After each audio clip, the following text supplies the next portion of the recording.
Hello friends, स्वागत है आप सभी का जीके एमसीक्यू वीडियो सीरीज में। चलिए पहला क्वेश्चन देखते हैं। पहला क्वेश्चन है, which area of India was known as Avantika in ancient time. अतीत में जो है आपको अवंतिका किस जगह को कहा जाता था? अवध, रुहेलखंड, बुंदेलखंड या मालवा। तो देखिए, जो महाजनपद पीरियड के बारे में आप लोगों ने सुना होगा। तो जो महाजनपद पीरियड का जो कालक्रम था वो था आपका 600 बीसी से 325 बीसी को। सबसे पहले आप याद रखिए ये। देखिए, सबसे पहले आपका हड़प्पा सभ्यता आया। हड़प्पा सभ्यता के बाद आपका आया वैदिक पीरियड। वैदिक पीरियड में दो पीरियड आता है, अर्ली वैदिक पीरियड और एक पोस्ट वैदिक पीरियड। तो जैसे ही पोस्ट वैदिक पीरियड खत्म होता है उसके बाद आता है महाजनपद पीरियड। महाजनपद पीरियड आपका 600 बीसी से लेकर 325 बीसी तक चलता है। ठीक है। और उस समय महाजनपद कितने थे? महाजनपद कुल थे 16। और इस 16 महाजनपद का जिक्र किस में मिलता है, कहाँ पर मिलता है? तो अंगुत्तर निकाय में मिलता है। इसको भी याद रखिए कि जो 16 महाजनपद है इसका लिस्ट दिया गया है, कौन सा ग्रंथ में, कौन सा किताब में, कहाँ पर मिलता है, तो आपका अंगुत्तर निकाय। इसको याद रखिए। ठीक है, 16 महाजनपद। और उस 16 महाजनपद में से एक था अवंतिका, जिसको जो है आज के समय में क्या कहा जाता है? मालवा। यानी जो मालवा एरिया है इसका प्राचीन नाम क्या था? अवंतिका। तो 16 महाजनपद में से एक था आपका मालवा। ठीक है। और मगध का भी नाम सुना होगा आपने। मगध भी एक क्या था? महाजनपद था। काफी विशाल महाजनपद था, काफी शक्तिशाली महाजनपद था, जिसके जो आपके जो महान महान शासक हुए उसमें आपका मगध पे राज कर रहे थे, जैसे कि बिंबिसार हो गया, आपका अजात शत्रु हो गया, उदयन हो गया, बाद में आपको अशोक, चंद्रगुप्त मौर्य, ये सारे जो है मगध पर राज किए। चलिए अगला क्वेश्चन देखते हैं। अगला क्वेश्चन देखते हैं, which among the following is the oldest dynasty. चार डायनेस्टी आपको दिया गया है, मौर्य, गुप्ता, कुषाण और कण्व। देखिए, जैसे ही महाजनपदा पीरियड खत्म हो गया 325 बीसी को, तो महाजनपदा पीरियड खत्म होने के बाद आपका जो है मौर्य डायनेस्टी जो है रूल करना शुरू हो जाता है। यहीं से डायनेस्टी पीरियड शुरू हो जाता है मौर्य से। तो इन चारों डायनेस्टी में से, राजवंश में से सबसे जो पुराना है वो आपका मौर्य डायनेस्टी। मौर्य डायनेस्टी का संस्थापक है चंद्रगुप्त मौर्य।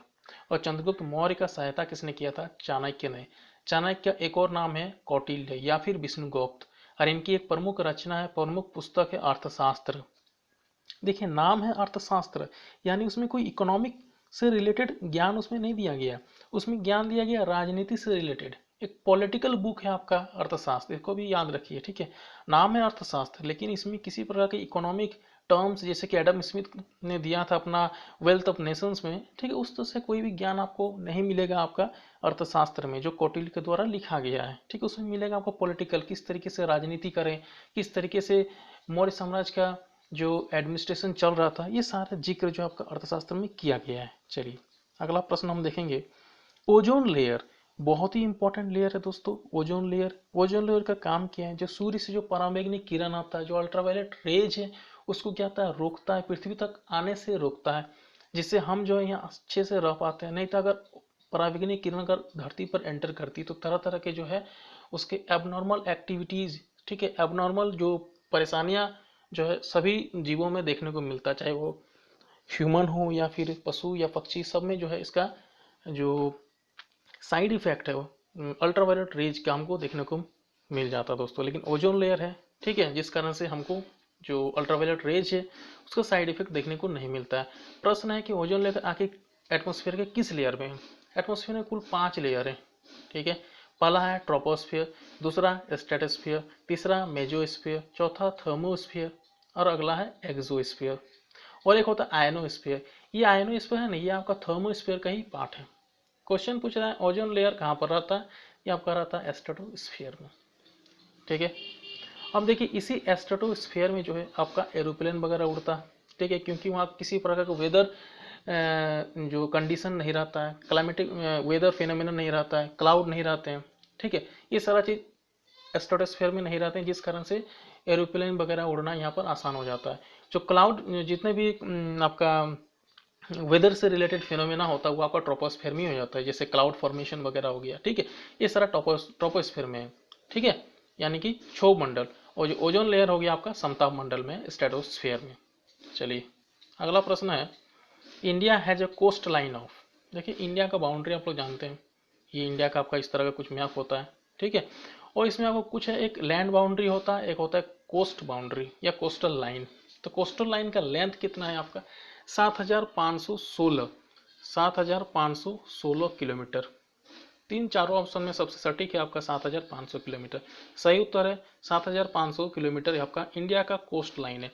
अगर पूछे लैंड बाउंड्री इंडिया का कितना है, ठीक है, लैंड बाउंड्री तो है आपका 15,200 किलोमीटर, ये भी आप याद रखिए।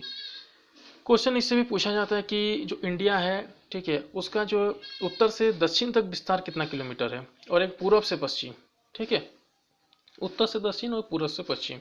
तो पूर्व से पश्चिम तक है आपका कितना 2933 किलोमीटर, 2,933 किलोमीटर आपका पूर्व से पश्चिम का डिस्टेंस इंडिया का।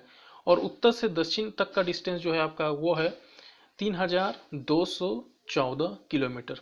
तो दोनों याद रखिए, उत्तर से दक्षिण, नॉर्थ टू साउथ 3,214 किलोमीटर, और ईस्ट टू वेस्ट या वेस्ट टू ईस्ट जो डिस्टेंस है वो है 2,933 किलोमीटर, ठीक है।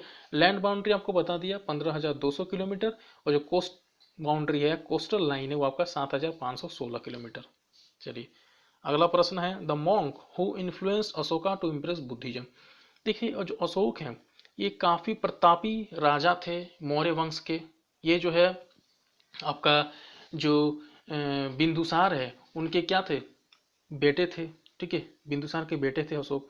और अशोक ने एक काफ़ी इंपॉर्टेंट युद्ध लड़ा था 261 बीसी में, कलिंग का युद्ध। ये युद्ध काफ़ी एक अशोक की जिंदगी में काफ़ी बड़ा बदलाव लाया। इस युद्ध के बाद अशोक ने जो है युद्ध का त्याग कर दिया था, ठीक है, वॉर जो है इन्होंने छोड़ दिया था। तो कलिंग का युद्ध के बाद, कलिंग के युद्ध में काफ़ी ज़्यादा रक्तपात हुआ था, काफ़ी लोगों की जान गई थी दोस्तों। उस मर्मम दृश्य को देखकर अशोक जो है काफ़ी ज़्यादा भावुक हुए, ठीक है, काफ़ी इमोशनल हो गए, और उन्होंने डिसाइड किया कि अब से जो है युद्ध नहीं करना है, ठीक है, अब भेरी घोष से धम्म घोष की ओर जाना है, ठीक है, धम्म की ओर जाना है, ठीक है। तो 261 के बाद ही अशोक ने युद्ध का त्याग कर दिया।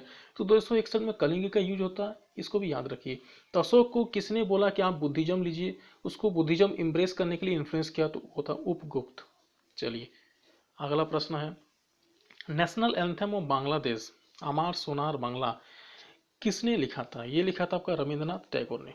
जनगण मन रविंद्रनाथ टैगोर ने ही लिखा है दोस्तों। चलिए अगला प्रश्न है, who was the leader of Bardoli Satyagraha. पहले आपको बता दें बारदोली है कहाँ। ये बारदोली है आपका, बारदोली तालुका था उस समय सूरत डिस्ट्रिक्ट के अंदर, ठीक, गुजरात के सूरत में एक बारदोली नाम का जगह है। उस समय बारदोली सत्याग्रह हुआ था, कुछ प्रॉब्लम उस समय हो रहा था, ठीक है, एक तरह से पीजेंट मूवमेंट था ये बारदोली सत्याग्रह। और ये जो वल्लभ भाई पटेल है, ठीक है, वल्लभ भाई पटेल का जो नाम है वल्लभ भाई पटेल, लेकिन ये जो सरदार है ये आपका टाइटल है। ये टाइटल किसने दिया था, बारदोली की महिलाओं ने उस समय इनको जो है टाइटल दिया सरदार का। तो 1926 से पहले इनका जो नाम सिर्फ था वल्लभ भाई पटेल, लेकिन 1926 में जैसे ही इन्होंने बारदोली सत्याग्रह को लीड किया तो वहाँ की महिलाओं ने इनको जो है सरदार का उपाधि दे दिया, सरदार का टाइटल दे दिया। तब से जो है इनका नाम सरदार वल्लभ भाई पटेल हो गया। अब देखिए बारदोली सत्याग्रह 1926 में स्टार्ट हुआ था दोस्तों, ठीक है, वहाँ से ही शुरू हो गया था और 1928 में ही जाके खत्म होता है। तो बारदोली सत्याग्रह एक्चुअल में देखिएगा बहुत सारे बुक में सिर्फ 1928 लिख के छोड़ दिया है, ठीक है। तो बारदोली सत्याग्रह कब हुआ था 1928। तो लीडर कौन था आपका सरदार वल्लभ भाई पटेल। ये हमारे देश के पहले क्या थे, डेप्टी प्राइम मिनिस्टर भी थे, इसको भी आप याद रखिए। इनको जो है लौह पुरुष भी कहा जाता है दोस्तों, ठीक है। धन्यवाद।